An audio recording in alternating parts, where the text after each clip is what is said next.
Hello friend, मैं Kumar Saurabh solar academy में आपका स्वागत है। फ्रेंड, आज की वीडियो में हम ये जानने वाले हैं, हम जो सोलर पैनल लगाते हैं तो हमें सही डायरेक्शन देख के सोलर पैनल लगाना पड़ता है। जी हाँ, डायरेक्शन बहुत ज़रूरी है और डायरेक्शन क्या होना चाहिए आज के वीडियो में हम जानेंगे। तो चलिए फटाफट वीडियो को स्टार्ट करते हैं। तो पहले हम ये जान लेते हैं कि ये जो वीडियो है या फिर ये जो मैं जानकारी दे रहा हूँ ये किन लोगों के लिए ज़रूरी है या फिर मैं किन लोगों के लिए बता रहा हूँ। तो इक्वेटर जान ही रहे हो आप, अर्थ के जो सब बीच में सर्कल में इक्वेटर आता है, आपको दिखा रहा हूँ मैं। तो ये जो इक्वेटर है, इस इक्वेटर के ऊपर जितने भी कंट्री हैं उनके लिए मैं आज बताने वाला हूँ। हालांकि मोस्ट ऑफ कंट्री तो ऊपर ही हैं, मैं इंडिया से बिलोंग करता हूँ और मोस्ट ऑफ कंट्री जो हिंदी समझने वाले हैं वो भी ऊपर में ही रहते हैं।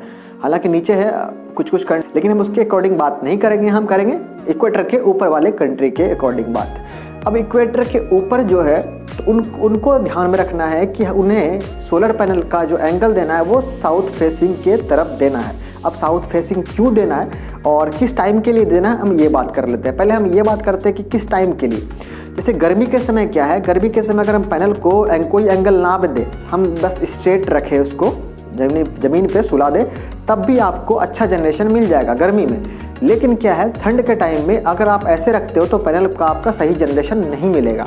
ईस्ट की तरफ अगर फेस करके खड़ा रहोगे और आप इस एंगल में रखोगे पैनल को इधर झुका के, देन क्या होगा कि आपका आधे टाइम तो अच्छा धूप पड़ेगा। जब सनराइज से लेके दोपहर आफ्टरनून तक जैसे ही होने लगेगा, फिर सन इधर आएगा तो रोशनी पड़ेगा नहीं और वो जनरेशन देना कम कर देगा।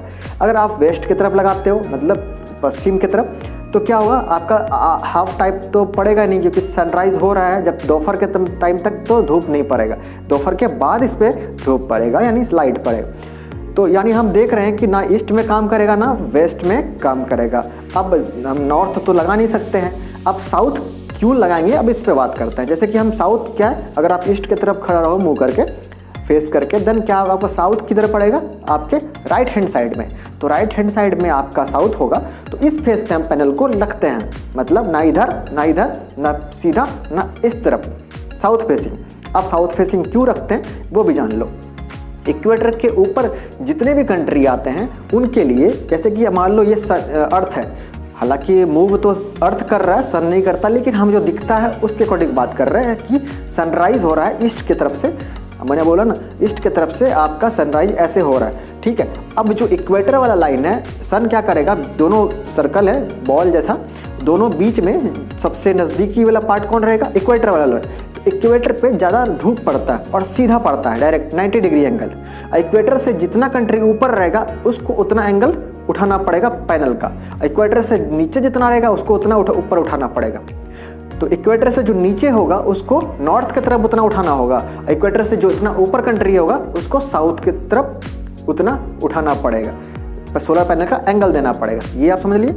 अब हम ये समझते हैं कि जो इक्वेटर के ऊपर वाले कंट्री का एंगल क्यों देते हैं। गर्मी के समय क्या है, सनराइज हो रहा है ईस्ट से, अगर वेस्ट जा रहा है, जैसे कि यहाँ से ऊपर से जाता है, ठीक है, सर आपके सतह है, धरती है, ज़मीन है, इसके आपको मैक्सिमम टाइम ये ऊपर से दिखेगा ऐसे, ठीक है।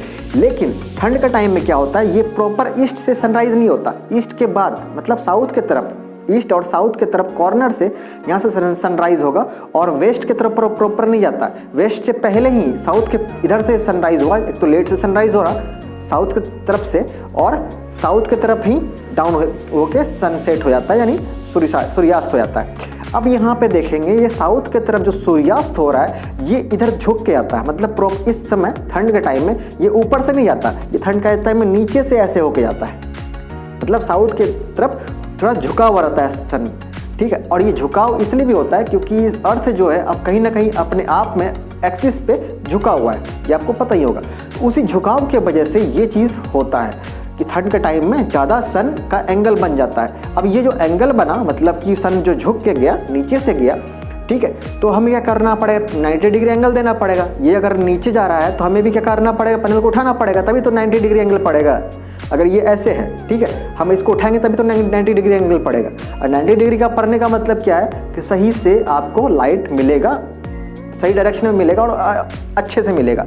जिस तरह एक मैं फिगर दिखा रहा हूँ, ये फिगर देखो आप, जैसे कि इस फिगर में क्या है, अगर टॉर्च का रोशनी अगर हम क्या करते हैं, सीधा दे रहे हैं दीवार पे, वॉल पे, तो वो सर्कल बनेगा। ज़मीन पे देंगे तो क्या होगा, वो अंडाकार सर्कल बनेगा, अंडाकार की तरह। तो उसका रोशनी फैल जाएगा, रोशनी फैलेगा तो क्या होगा, उसका सही से लाइट नहीं पड़ पाएगा। तो वही हाल होता है ठंड में। ठंड में सन नीचे से गया और वो पैनल को अगर हम ऐसे रखते हैं तो रही रोशनी इस तरह पड़ता है, तो हम क्या करना पड़ेगा, इसे उठाना पड़ेगा, देन 90 डिग्री एंगल पड़ेगा और सही लाइट आपको मिलेगा। तो आपको ये समझ में आ गया कि डायरेक्शन हम क्या देते हैं, साउथ फेसिंग का क्यों देते हैं, क्योंकि ठंड का टाइम सन जो है साउथ फेसिंग होके सनसेट होता है, साउथ की तरफ मूव होके, मतलब ईस्ट से तो सनराइज हो रहा है लेकिन साउथ की तरफ डाउन होके देन सनसेट हो रहा है। इस वजह से हम सन का एंगल देते हैं और वो भी साउथ फेसिंग। हम गर्मी के अकॉर्डिंग एंगल नहीं देते हैं, हम ठंड के अकॉर्डिंग एंगल देते हैं, और एंगल देना भी चाहिए। नहीं तो आपको क्या होगा, गर्मी के समय तो चलो आपको रोशनी धूप पड़ता है, आपका एनर्जी जनरेट हो जाएगा, लेकिन ठंड के टाइम में क्या एनर्जी जनरेट नहीं हो पाएगा, बहुत कम होगा। एक तो ऐसे ही ठंड होता है, एनर्जी आपका ऐसे ही कम होता है, और एंगल भी आपका सही नहीं रहेगा तो आपको रोशनी और भी कम मिलेगा और जनरेशन और भी खराब मिलेगा। और इस पे मैं बता दूं, एक स्पेशली मैंने वीडियो प्रैक्टिकल करके आपको दिखाया है, अपलोड कर चुका हूं। अगर आप नहीं देखे हो तो वो वीडियो देख लेना कि सोलर पैनल का अगर हम डिफरेंट एंगल देते हैं, मतलब हम क्या किए, ज़मीन पे लिटा के भी एंगल चेक, करंट और वोल्टेज चेक करके दिखाए हैं, और जैसे जैसे थोड़ा थोड़ा करके मूव करके ऊपर 90 डिग्री तक रख के सोलर पैनल को देन आपको दिखाएं, तो आपको फ़र्क जरूर दिखेगा वोल्टेज और करंट में। अलग अलग एंगल पे अगर पैनल को टेस्ट करते हैं, करंट और voltage same panel same direction में और सेम लोकेशन पे, देन वोल्टेज और करंट भी डिफरेंट आ रहा है। आपको उस वीडियो को देखने के बाद समझ में आ जाएगा कि साउथ फेसिंग क्यों जरूरी है और सही एंगल क्यों जरूरी है। तो आज हमने बताया कि साउथ फेसिंग क्यों जरूरी है, क्योंकि सन साउथ की तरफ फेस करके सनसेट हो रहा है। तो अब भी आपको कुछ डाउट है फेसिंग को लेके, सोलर पैनल का डायरेक्शन को लेके, दिशा को लेके, देन आप वो कर सकते हो रिप्लाई, देन आपको मैं कोशिश करूँगा उसका आंसर देने का। अगर आप कुछ और टॉपिक पे वीडियो चाहते हो देन कमेंट आप करो जरूर कमेंट सेक्शन में, देन उस पर मैं सेलेक्ट करके वीडियो जरूर बनाऊंगा। तो मिलते हैं अगले वीडियो में कोई नए टॉपिक के साथ, तब तक के लिए टेक केयर।